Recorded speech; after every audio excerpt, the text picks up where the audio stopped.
à tous et à toutes. Dans cette vidéo, je vais vous parler des antibiotiques, des bêta-lactams, plus précisément les pénicillines, puisque c'est un groupe qui est un peu large. Alors, je vais toucher que les pénicillines et les autres groupes des bêta-lactams, je vais en parler dans les parties prochaines après cette vidéo. Alors, introduction. La classe des bêta-lactams, c'est quoi? La classe des bêta-lactams, elle constitue des molécules naturelles. Elles sont les plus anciennes et les plus utilisées actuellement. On en distingue quatre groupes: les pénicillines, céphalosporines, monobactam et le carbapenem. Je vais parler des pénicillines. La généralité chimique des bêta-lactams, c'est qu'elles se caractérisent par un élément structural commun qui est la squelette bêta-lactam, qui est ainsi. Et comme vous voyez, ces co-antibiotiques qui sont dans la famille des bêta-lactams, elles ont tous cette squelette bêta-lactam, plus l'association avec des radicaux différents. Chacun a sa structure spécifique. Pour les mécanismes d'action. Mécanismes d'action des bêta-lactams, elles sont bactéricides et par destruction de la paroi bactérienne. Là, on a une structure de peptidoglycane zoomée. Alors la destruction de la paroi bactérienne tout en inhibant l'assemblage de peptidoglycanes. Alors là, on a un peptidoglycane. Les antibiotiques, ils inhibent l'assemblage de cette peptidoglycane qui entoure la bactérie et qui lui confère sa forme et sa rigidité. Dans un premier temps, les bêta-lactams traversent la paroi bactérienne pour ensuite se fixer sur les PLP. Alors là, on a des enzymes N-acétylglucosamine et les acides acétylmuramiques et qui se lient entre eux grâce à des ponts, des chaînes comme des ponts, ce sont des chaînes d'aminoacides, et ces aminoacides, elles se lient entre elles grâce à des PLP. On les appelle les protéines liant la pénicilline. Le mécanisme d'action des bêta-lactamines, c'est qu'elles inhibent ces PLP, ces protéines liant les pénicillines, elles les inhibent. Alors, elles empêchent la liaison entre ces chaînes d'aminoacides, ce qui va entraîner à la mauvaise production de ces peptidoglycanes, la mauvaise synthèse de peptidoglycanes, et puis la destruction ou la autolésion de la paroi de la bactérie, et puis la destruction de la bactérie et la bactéricidie. Alors, comme on a dit, ce mécanisme va permettre de bloquer la synthèse de la peptidoglycane, et lors des peptidoglycanes, il dérape sous l'action d'autolyse qui entraîne une lyse bactérienne sous l'effet bactéricide. Alors, la nature des PLP varie d'une bactérie à l'autre et l'affinité n'est pas la même pour tous les bêta-lactams. En conclusion, l'effet d'un bêta-lactam sera en fonction de la bactérie considérée et son affinité pour les PLP. Ça veut dire que chaque bactérie, elle a une affinité spécifique des PLP, ce qui va nous forcer à créer de nouvelles familles d'antibiotiques qui vont être efficaces contre chaque famille de bactéries ou chaque spectre des bactéries.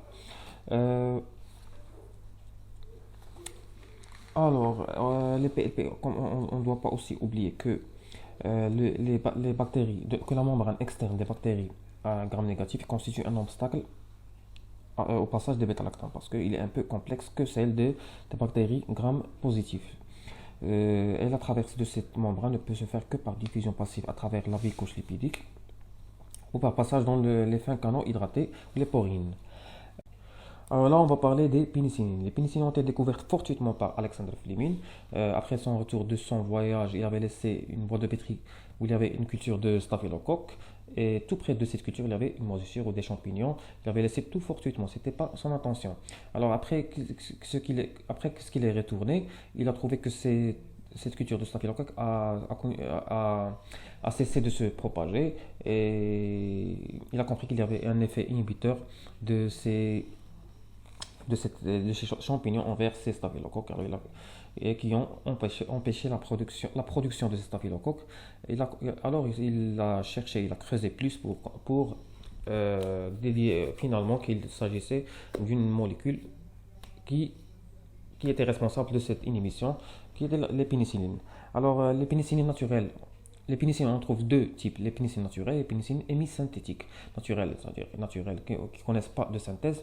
Ce sont les pénicillines G, ou autrement dit benzipénicilline.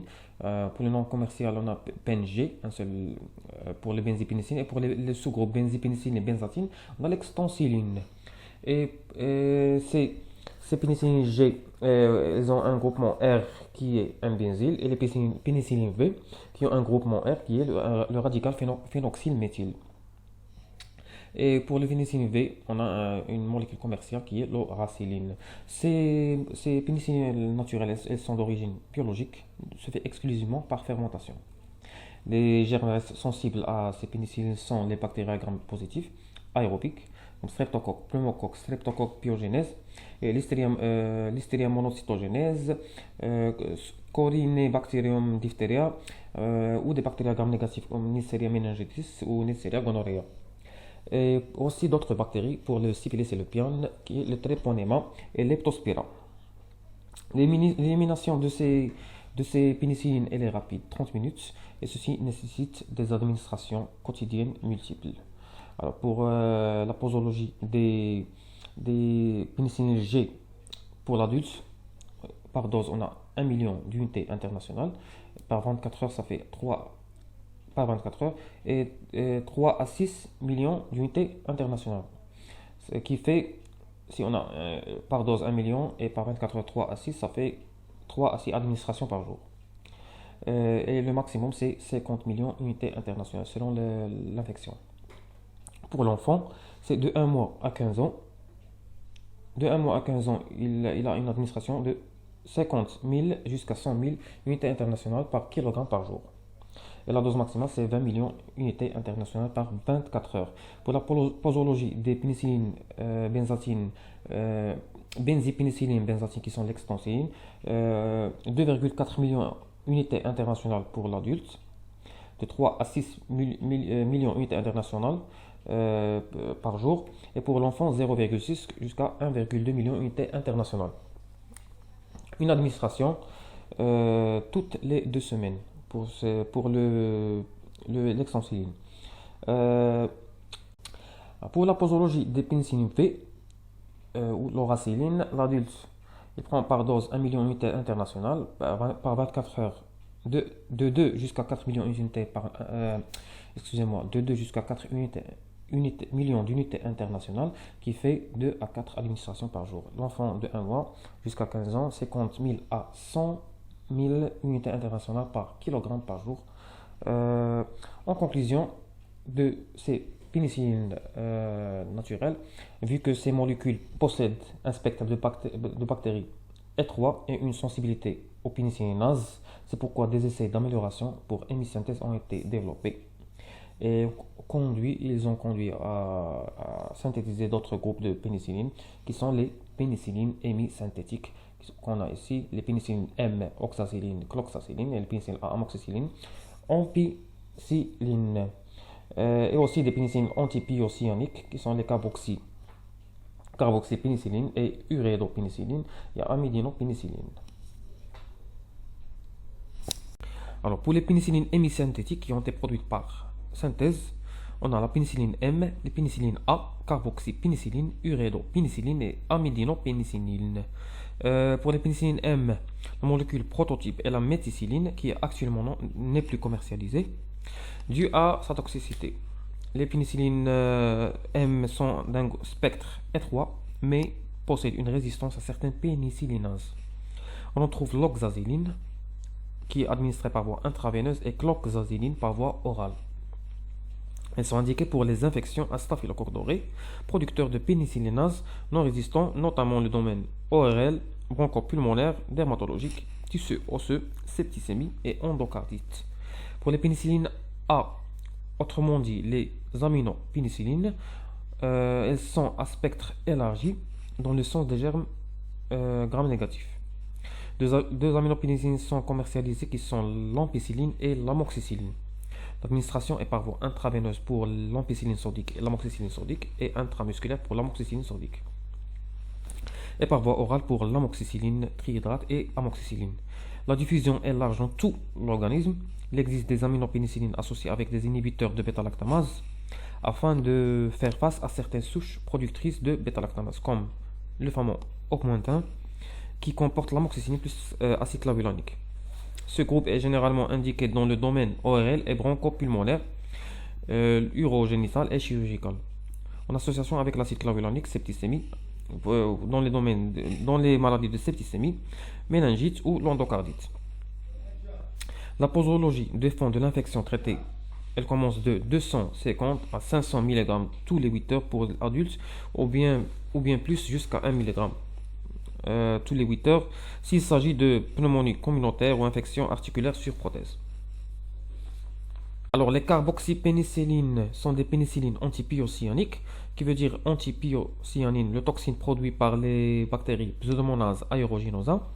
On a deux produits commercialisés qui sont la thémocyline et la tiracyline, qui sont associés par l'acide clavulanique, administrés par voie intraveineuse et intramusculaire, indiqués pour les bactéries gram négatif multirésistantes.